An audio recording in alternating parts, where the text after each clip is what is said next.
do you find workers work better on a tight leash where they need to be told what to do, or a little bit looser like me, where it's kind of just like, hey, here's the expectation. I trust you to go do it. I know the answer is it depends. But I guess, it does. In your experience, where do you find there's more of people who like to be told what to do, or people who like a little more freedom, like structured freedom? I'll call it structured freedom.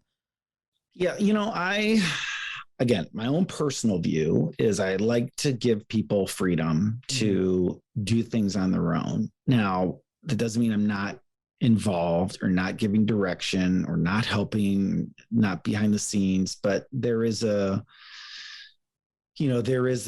belief in my mind that, people want to learn and succeed and feel like they are doing it on their own. I'm the same way.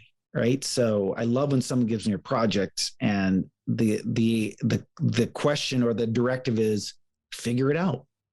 That's awesome. I love that. I love having something given to me with a clean white sheet of paper and I can build it. I love that. It's half my job. It's half my job. Yeah. So I take that in the same, but again, that's my belief and how I work.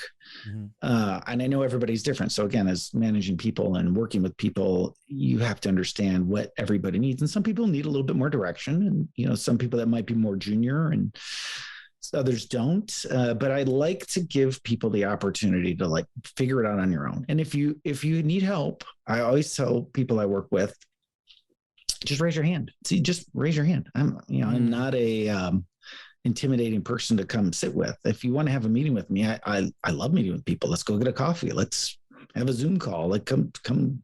Let's go get lunch. We can talk about it however way you want to. Yeah, you are very approachable. Yeah. So then that goes back to manage others' expectations, right? What I talked about, the importance of managing other, I expect people to manage my expectations. If I give you a project and I don't give you a clear directive, you should ask me questions, and that's my fault.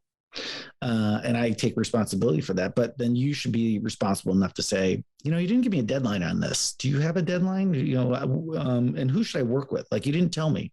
Oh, I'll be the first to admit, that's my fault. I'm sorry. I need it this day, and you should talk with these two people. Yeah. But I definitely like the idea of you should go figure it out on your own. I think that's the way people learn. And I think people feel really good about themselves when they can figure stuff out on their own. Yeah, I do too. That's how I like to work. If I was to hire someone, I'd really expect listen, I'll give you all the content in the world, but I just need you to develop a social strategy, schedule posts, and go build a weird. How you do that is completely up to you, right? And legally, but I feel weird saying that's my. I feel like that's a weird expectation to put on someone. I feel like I almost feel like that's the sign of a bad manager. No. I know where you're coming from. It doesn't mean you just walk away, right? Yeah. Of course, I'd still be there for questions and the guidance. Ask them 2 days later. How's it going? Do you need some help? Do you have some questions? Give them prompts. Give people prompts. That's okay. I mean, I love when someone, if I'm given a project and someone checks in, hey, how's everything going? Do you need some help? When my boss does that, I love it. A, it shows they care. B, it shows they want to help.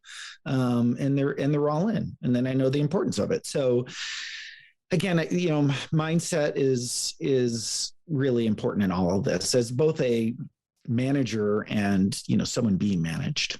All right. That's great advice, Allan. Thank you. I appreciate that.